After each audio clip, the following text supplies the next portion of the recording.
Olá, pessoal! Sejam todos muito bem-vindos a mais um episódio do podcast filosófico, atividade que é promovida pela Organização Internacional Nova Acrópole do Brasil. E dando seguimento à nossa série de podcasts sobre a Semana Mundial da Filosofia, recebemos hoje o professor voluntário Tiago Grande, da Nova Acrópole da sede São Paulo. Seja muito bem-vindo, Tiago. Oi, Danilo. Bom estar de volta aqui. Aos que nos escutam, bom dia, boa tarde ou boa noite, não sei qual é o horário que está nos escutando, mas que seja um bom momento aqui para a gente refletir sobre o sagrado, que é o tema de hoje, né? Ao longo de nossa Semana Mundial da Filosofia, temos tratado do tema a linguagem dos símbolos e nesse episódio vamos falar sobre o sagrado e os seus símbolos. Natural que a gente não esgote o tema, não é essa a nossa ideia, e muito menos tentaremos trazer aqui verdades absolutas, pelo contrário, vamos conversar, refletir, ponderar e, claro, extrair aqueles elementos que sejam úteis, práticos e, portanto, aplicáveis no nosso dia a dia. Tiago, a ideia do simbolismo ela é bastante profunda e complexa e, por consequência, a ideia do sagrado também. E quando a gente lembra de algo sagrado, a gente faz uma reflexão religiosa sobre o tema. Mas eu gostaria que você falasse hoje sobre a ideia filosófica do que significa o sagrado, para a gente começar o nosso podcast entendendo um pouco mais da amplitude do que significa esse termo e essa ideia. Legal. O sagrado é um atributo da consciência humana e é a priorístico, ou seja, o ser humano nasce com isso. Todo ser humano, todos nós, temos em essência a possibilidade de perceber uma dimensão misteriosa, invisível, por que não dizer espiritual. O sagrado tem a ver com essa realidade, com esse outro mundo, que não é o mundo do cotidiano, do dia a dia, do material, do profano. Daí vem essa dualidade famosa, o sagrado e o profano, que aliás é título de um livro de Mircea Eliade, que é um dos grandes antropólogos do sagrado, junto com outros personagens aí que a gente pode explorar ao longo desse podcast. E o próprio Mircea Eliade diz: o sagrado é uma estrutura da consciência e não um momento ou uma época da história da humanidade. Ao contrário do que pensavam aqueles historiadores de corte positivista, por exemplo, que definiam que a história era uma linha reta, né? Que vinha desde uma mentalidade mágico-religiosa, passando pelo filosófico e chegando, enfim, no científico positivo, que seria o auge da evolução humana. Esse paradigma está ultrapassado, né? Alguns estudiosos, já no século XIX, começaram a resgatar esse outro aspecto do ser humano, que, claro, não nega em absoluto o valor do nosso aspecto racional, mas que vai além dele. Então, nomes como Rudolf Otto, que é um estudioso da religiosidade, que vai nos falar sobre o totalmente outro, né, o luminoso. Ele até cria um termo para se referir ao sagrado, esse aspecto misterioso que pode nos impactar. Ele justamente descreve o ser humano tendo esse tipo de contato, tendo esse tipo de experiência de ser impactado pelo sagrado. E ele, numa frase até em latim, ele fala que é o mysterium tremendum et fascinans, quer dizer, é um mistério que nos impacta e nos fascina. E o ser humano pode ter essa experiência olhando para um céu estrelado, olhando para uma flor bela, escutando uma área de bar, olhando no brilho do olho do outro ser humano, ou até mesmo de olhos fechados no seu silêncio e intimidade. É uma vivência que nós temos que não pode ser explicada racionalmente, só simbolicamente. Daí vem um personagem importante chamado Ernest Cassirer, que é um antropólogo que vai dizer que o ser humano não é somente um animal racional, como muitas vezes se falava, mas também e sobretudo um animal simbólico. Quer dizer, o que distingue o ser humano dos animais e outras espécies é justamente a capacidade de tornar presente o ausente, ou tornar acessível, através dos símbolos, aquilo que é misterioso e invisível. Depois vem justamente Mircea Eliade, que vai ensinar a importância das hierofanias, né, da aparição do sagrado no mundo, e a continuidade do trabalho com um outro antropólogo muito importante, que é o Gilbert Durand, que vai trazer a metafísica da imaginação. Vai mostrar como que a imaginação criadora é a faculdade da consciência que permite, devidamente exercitada, treinada e cultivada, que permite que a gente entre em contato com o sagrado, intencionalmente. Como você bem dizia, Danilo, como filósofos, como buscadores da sabedoria, nós não podemos abrir mão dessa dimensão, desse totalmente outro, como dizia o Rudolf Otto, porque nos ensinamentos, aliás, desses antropólogos, é o que dignifica o homem, é o que nos humaniza e o que abre as infinitas possibilidades para o desenvolvimento da cultura. Esse momento histórico em que a gente vive agora, Tiago, ele é banhado de um materialismo muito grande, né? Ou seja, a nossa relação com as coisas ela é extremamente mercantilista, muitas das vezes, não é? E você tocou em um ponto muito importante, que é essa relação que nos humaniza, ou seja, nós podemos viver algo desse sagrado quando olhamos no olho do outro ser humano, independente de quem ele seja, e podemos nos enxergar ali também. E isso resgata a nossa condição humana, isso nos aproxima do sagrado, de Deus, da vida. Eu gostaria que você falasse um pouco dessa ideia também. Sem dúvida. Resgatar o conceito do sagrado, resgatar a compreensão sobre essa dimensão é fundamental para a gente, como eu falava, resgatar a totalidade do humano, né? Se a gente nega, ou se esquece, ou desdenha essa dimensão, a gente está negando, esquecendo e desdenhando de toda uma grande parte da experiência humana. O sagrado ele pode ser rejeitado, eu diria, por dois extremos. Tá? Um extremo é, como você falou, o materialismo, o ateísmo, o materialismo, o existencialismo, que simplesmente considera essa vida simbólica, intuitiva, uma coisa assim superada, né? Que o ser humano, quer dizer, está naquele paradigma positivista ainda. Que o ser humano, na verdade, estando numa época cuja cultura é científica, tecnológica, racional, já superou o pensamento simbólico. Mas o que justamente esses antropólogos vão mostrar é que não, isso não é uma etapa na evolução da humanidade. Isso é intrínseco, todo ser humano tem. Então essa posição materialista, ela é de fato uma posição que pode revelar falta de cultura e uma certa ignorância sobre a realidade do ser humano. Um outro extremo seria uma religiosidade superficial, uma crença cega e, por que não dizer, até uma superstição. E o Rudolf Otto, aquele estudioso que eu falava, ele também ajuda a gente a perceber que esse mistério tremendo, quer dizer, quando a gente tem esse impacto desse totalmente outro, dessa dimensão não usual, não profana, esse sentimento ele precisa ser aprisionado simbolicamente, porque racionalmente eu não consigo aprisionar, quer dizer, eu não consigo trabalhar com essa experiência racionalmente, mas tampouco se eu me deparo com uma atitude supersticiosa de medo, por exemplo, achando que eu vou ser punido por alguma divindade. Essas coisas são também um obstáculo para ter uma vivência consciente do sagrado. Então, nem o materialismo que rejeita essa dimensão da consciência, e nem a fé cega, a crença cega e eventualmente até fanática que não consegue aprofundar essa experiência, não consegue capturá-la, simbolicamente falando, e não consegue torná-la uma vivência consciente.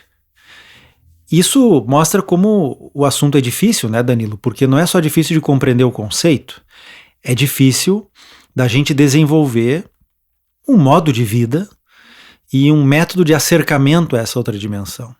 E é evidente que esses métodos existiram em todas as grandes civilizações, em todas as tradições de Oriente e de Ocidente, não é?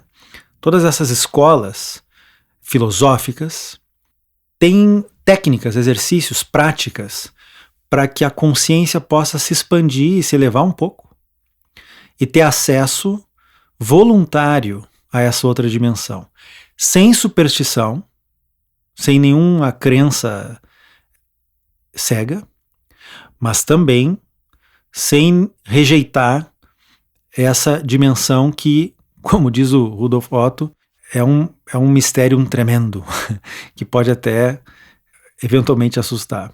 O ser humano tem isso dentro dele. E existem algumas funções mediadoras, como a gente chama, Danilo, que permitem trabalhar essa ponte, tá? Essa conexão, que são o mito, o rito e o símbolo.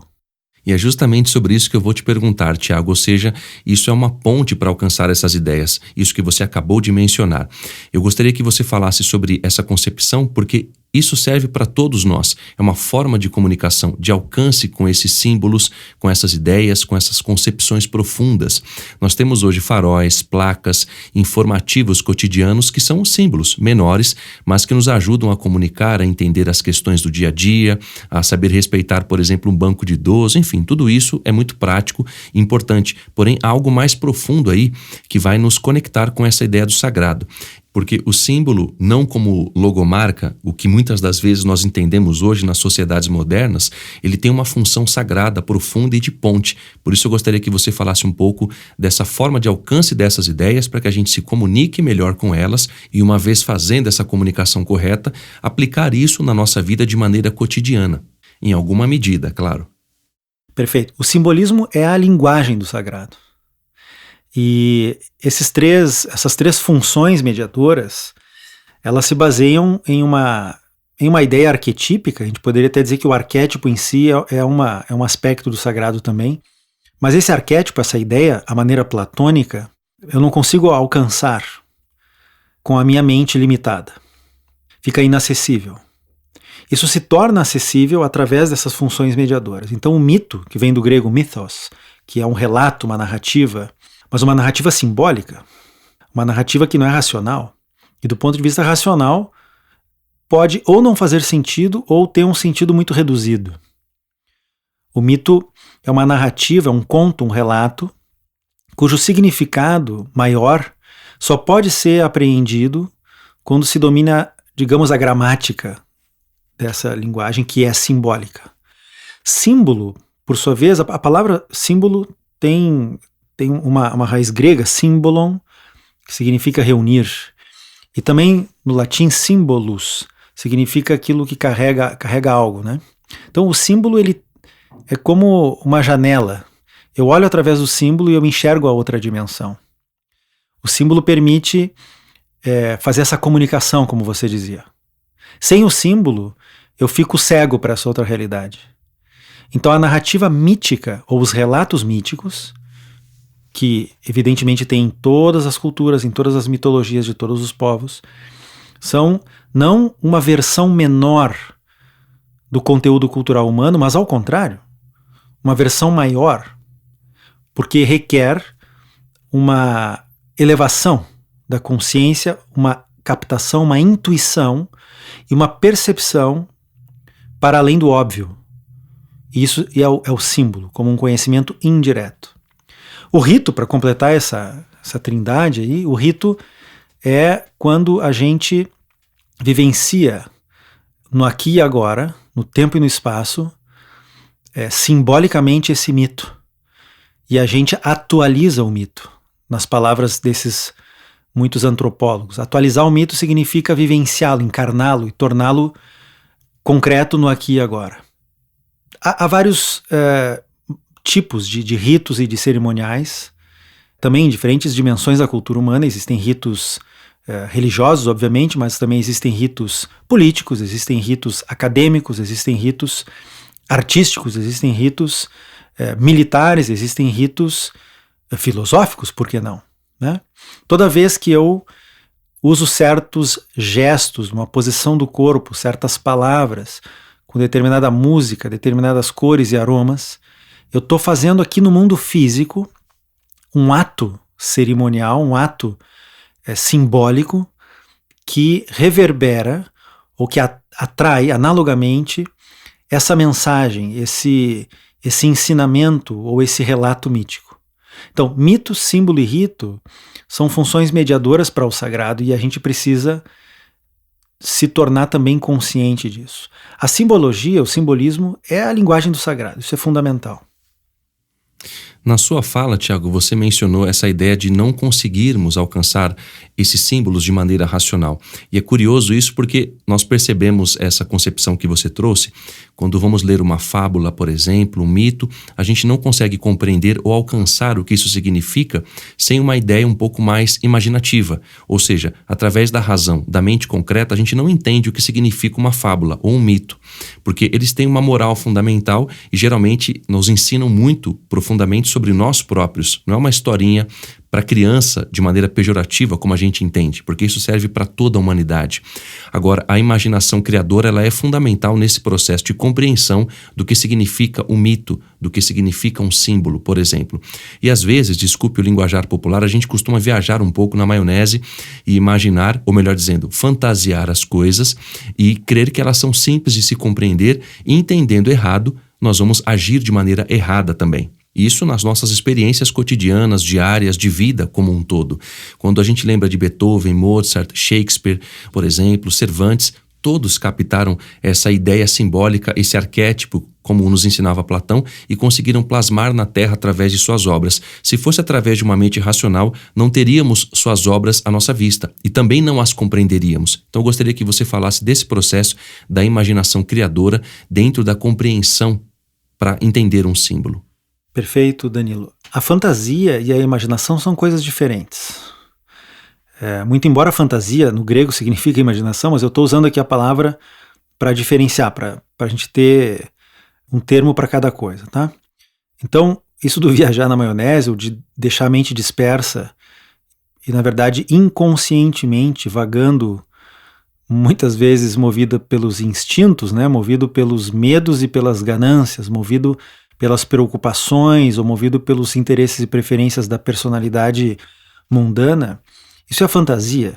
E isso é a negação da imaginação. A imaginação criadora, ela requer intencionalidade, requer vontade. Existe uma força de vontade, um direcionamento da consciência, uma clareza mental, que é um pré-requisito para imaginar. Você falava também antes, Danilo, dos diferentes símbolos, e eu acabei esquecendo de comentar, mas isso é bem importante. Uma coisa é o símbolo propriamente dito, e outra coisa são os signos, sinais ou convenções que a gente cria, e que são muito úteis. Por exemplo, se eu vejo uma letra E escrita em preto num círculo branco, cuja circunferência está desenhada em vermelho, eu sei que eu posso estacionar o meu carro ali. Isso é uma convenção. É algo que os seres humanos, através da sua imaginação criadora, planejaram e inteligentemente organizaram para viver em sociedade. Mas também é verdade que existem símbolos propriamente ditos que não foram criados por nós, não são fruto de uma convenção das pessoas. Esses símbolos, eles são dados pela natureza. E poeticamente poderíamos dizer, por que não, que foram dados pelos deuses. Então, a linguagem do sagrado, ou a linguagem dos deuses, ela tampouco foi inventada ou criada pela opinião de uma outra pessoa. E as grandes tradições do passado, sobretudo as tradições esotéricas, têm uma dedicação muito séria para compreender esses símbolos. É a capacidade de ler na natureza, né? Então, a imaginação criadora como faculdade que nós temos, porque a consciência tem várias faculdades, certo? A consciência pode utilizar a atenção, pode utilizar a memória, pode utilizar o discernimento, pode se concentrar. E a imaginação é uma das principais faculdades também da consciência. Para compreender o valor disso, Danilo, é só a gente criar uma hipótese aqui. Um mundo sem imaginação. Seria um mundo sem Bach, Mozart e Beethoven. Seria um mundo que não poderia perceber a beleza das flores, dos nasceres e pores do sol. Seria um mundo que não seria tocado, não seria impactado, na linguagem do Rudolf Otto, por um céu estrelado. Seria um mundo que não teria arte, que não teria música, que não teria mística, que não teria entusiasmo. Seria um mundo muito chato. Então a imaginação criadora, ela revela aquele grandioso potencial que o ser humano tem, e seria impossível a gente conceber a humanidade sem essa faculdade. E é possível treinar, é possível cultivar e desenvolver essa capacidade da imaginação criadora. Tiago, dessa maneira eu gostaria que você encerrasse então o nosso podcast falando um pouco mais desse processo de entendimento profundo do sagrado e do simbólico no nosso dia a dia, ou seja, quais são os elementos primordiais que você entende que são importantes para que a gente reflita, coloque em prática de alguma forma para enxergar mais esses aspectos na nossa vida, no nosso dia a dia, no nosso trabalho, no convívio com a nossa família, no ônibus, no metrô, no carro, enfim. Gostaria que você deixasse essa mensagem para que a gente encerrasse então esse nosso podcast de hoje. Tá bem. Eu acho que a dica é a gente aprender a sacralizar as coisas, sacralizar a vida, sacralizar o tempo e o espaço e sacralizar a nós mesmos. Essa dualidade do sagrado e do profano não é uma dualidade de negação, tá? Não é uma dualidade no sentido de exclusão. O sagrado e o profano conversam, respiram, e há um equilíbrio. Aliás, uma vida saudável, individual ou coletiva, requer esse equilíbrio do sagrado e do profano. A sacralização do tempo e do espaço, e por que não dizer a sacralização de mim mesmo e da minha vida, ela é realizável na prática, e para isso eu vou precisar de imaginação. O treinamento da imaginação, ele por si só merece ser endereçado aqui nessa nossa conversa. Como treinar a imaginação? Bom, contemplando obras de arte, escutando boa música. Quando eu faço a leitura de um livro, ao invés de me dedicar única e exclusivamente a memorizar aquelas informações que o livro me dá, eu deveria também me ocupar de uma coisa que a gente no dia a dia chama de insight, né? Quando eu estou lendo e estudando um livro, qualquer assunto, eu também deveria me dedicar a ter as minhas inspirações, as minhas intuições, a ter o que aqui no Brasil a gente chama de cair uma ficha, né? Eu leio o livro e me dedico não só para resgatar aquilo que o autor está escrevendo, mas pelo estímulo do que o autor está escrevendo, eu ter as minhas sacadas, os meus insights, as minhas percepções. Isso é uma maneira de treinar a imaginação e levar a cabo esse potencial para ter intuições também. Uma outra coisa é a gente se acostumar a olhar para dentro, né, Danilo? Não viver só voltado para fora. A gente tem muitos problemas para resolver no dia a dia, e isso está bem. Isso é do profano, né, do cotidiano. Mas eu também deveria dedicar um certo tempo, por pequeno que seja, porque, aliás, o tempo de contato com o sagrado, ele é um tempo diferente dos ponteiros do relógio, né? Se eu tenho alguns segundos, e normalmente são súbitos mesmo, são fugazes, essas vivências de contato com o totalmente outro, com o mistério, com o espiritual, eles são tão impactantes que não precisa de muito tempo, não. Agora, eu preciso reservar e dedicar uma parte da minha vida para o que a gente pode chamar de interesses mais elevados, né? Os ócios, os divinos ócios de Platão. E tudo bem, no mundo de hoje está todo mundo sempre muito ocupado, correndo para lá e para cá, com muitas atribuições, mas todo mundo poderia ter meia hora, uma hora do seu dia para se dedicar à leitura, à poesia, à música, à reflexão, à meditação. E veja, isso já é uma sacralização, porque se eu reservo meia hora, uma hora do meu dia para dedicar a essas coisas elevadas, eu já estou sacralizando o tempo. Eu estou tornando uma parte do meu dia especial, sagrada.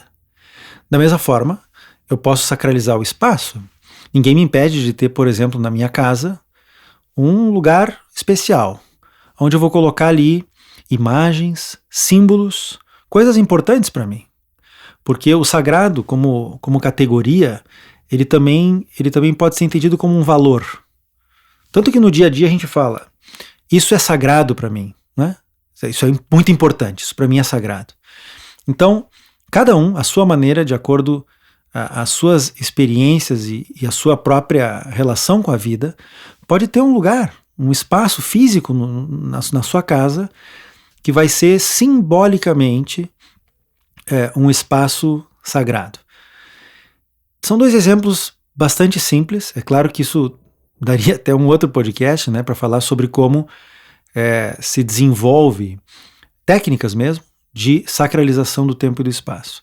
E para terminar, além de sacralizar o tempo e o espaço, é fundamental sacralizarmos a própria personalidade, tornar a vida algo de mais sagrado e espiritual. E a primeira coisa para fazer isso é aplicar aquela máxima filosófica de conhecer-se a si mesmo. E quem sabe, nessa atividade de se conhecer, a gente vai aos poucos dominando alguns elementos que outrora desconhecidos se tornam acessíveis, e eu posso manejar um potencial que eu tenho que era oculto para mim. Na medida que eu me domino, eu vou me expressando mais, não só me expressando mais, mas expressando mais aquilo que tenho de espiritual e verdadeiro e superior. E talvez seja isso que Píndaro, aquele famoso poeta grego, dizia quando falava: torna-te quem és. Quer dizer, não é simplesmente expressar as tendências mundanas que a gente tem da personalidade, mas chegar ao ponto de expressar o gênio interior, né? O potencial interior. Esse que tem um contato direto e contínuo com o sagrado. Essa parte do ser humano que, na verdade, não só não se desprende do sagrado, como é a nossa chance, a nossa oportunidade. É o vínculo eterno que nós temos com esse mundo espiritual. No início, bastante desconhecido. Mas se a gente assume uma vida filosófica de busca, ele vai se revelando. E essa seria, então, uma maneira de dar início à sacralização da vida.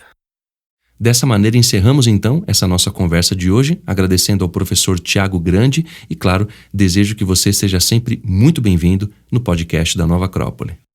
Legal, eu que agradeço o convite e que todos que nos escutam aí se deem o direito e se atrevam a sacralizar suas próprias vidas. Dessa forma, encerramos então a nossa série de podcasts sobre a Semana da Filosofia, agradecendo a todos que nos acompanharam ao longo destes 8 episódios e compartilharam conosco de reflexões filosóficas sobre essa linguagem tão rica e profunda que são os símbolos.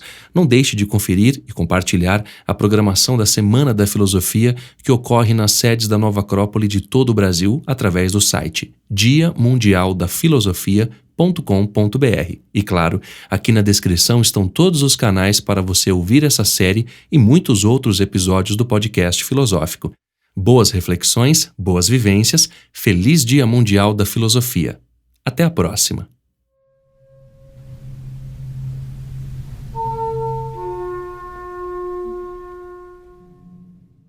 A trilha deste podcast é de autoria de Hector Berlioz e chama-se Cena dos Campos.